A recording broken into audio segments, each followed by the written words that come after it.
Hey, what's up guys? Cain with XBLA Fans here, and I'm going to be giving you guys a quick taste of Aqua Kitty UDX. When the milk ran dry, cats worldwide desperately sought out a new source. Then deep under the ocean, vast amounts of what appeared to be naturally forming full-fat milk were discovered. A hazardous distraction followed. The milk must flow. So that's the concept behind this game. You are a cat and you are mining milk from underwater. There are hazardous enemies. I'm going to jump ahead a little bit to one of the later levels in the first area to give you guys a better feel of what the game's actually like.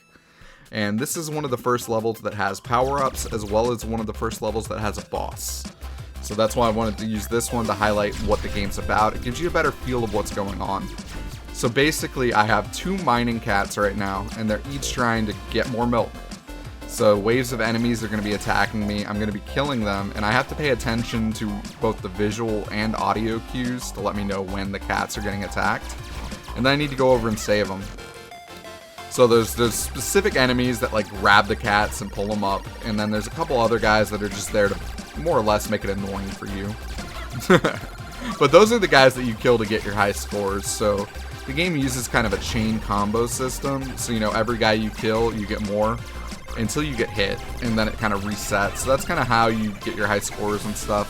Here's our first boss of the game, as well as that gold guy I just let go by without killing would have given me a power up. Let's see if we get him this time. So depending on what color he was when you kill him is what power up you get. I believe right there I got a heart because I currently have 4 hearts instead of 3. Which is normally what you start with right now.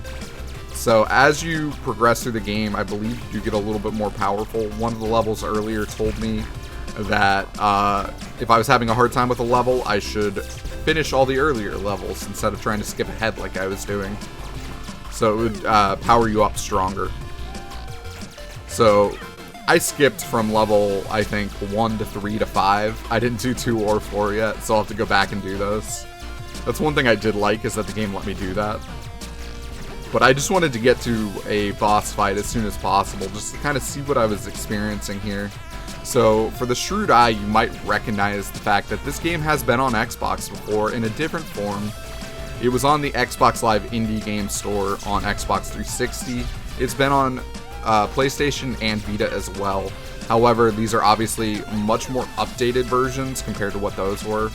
UDX in particular, compared to the PlayStation version, adds in a new Dreadnaught mode. So that's multi-screen enemies that are going to be kind of huge and you get to take down. It's a different style of play. Instead of protecting the cats who are mining, you're going to have to go rescue them from giant, like, underwater spaceships, basically. So this boss is kind of a pain until you break his siding, and then you can kind of just start melting him. But yeah, the entire graphics are hand-drawn pixel art. The audio sounds a lot like something off Commodore 64 or Amiga. You can play this local co-op. There's a couple different modes. There's arcade mode, classic, Dreadnaught, like I mentioned, which is the new one. Multiple difficulties. I'm currently playing on normal, but you could have bumped it down to easy if you wanted to make life a little more simple. The game's pretty chill. I'm enjoying it so far. Alright, so here's just kind of your world map. You can just pick the levels you want from here.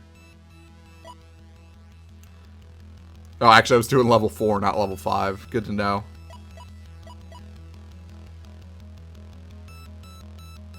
But you can go to different worlds. There's also the infinite mode as well. I'm going to switch over to Dreadnaught mode and let you guys see what's new for this Xbox One version of the game. So here we want to destroy the different parts of the ship, which is going to open up the level. Obviously I got hit right there and just restarted because there was no point. So as we destroy these, we're just kind of opening up eventually the reactor core. The big deal is you want to try to not get hit, and you want to save this cat. So each of the levels is going to have cats you need to save, and these are based on time, they're not based on high score. So it doesn't really matter how many enemies you kill, it just matters how fast you can beat the level. So I have not been able to get even close to the current target time. Like, I'm going to be around 56 seconds, I believe, when the game ends, because you do get a bonus for saving the cat. I probably could have finished it a little sooner if I didn't chase this power-up, but I got a little nervous, and I was like, maybe I can get health. I didn't end up getting health, for those of you wondering. I got, like, a bomb. So those are color-coded. If I'd waited correctly, I would have actually got what I wanted, but I don't know, I just risked it. Sometimes you just gotta go crazy. But anyways, guys, this has been Cain with XBLA Fans, giving you guys a quick taste of Aqua Kitty UDX. Hopefully you guys enjoyed checking out this video. Please do like and share and subscribe. It really does help us out a lot. If you have any questions about the game, feel free to leave them in the comments and we'll help you out. We will be streaming this today on twitch.tv/XBLA Fans later tonight.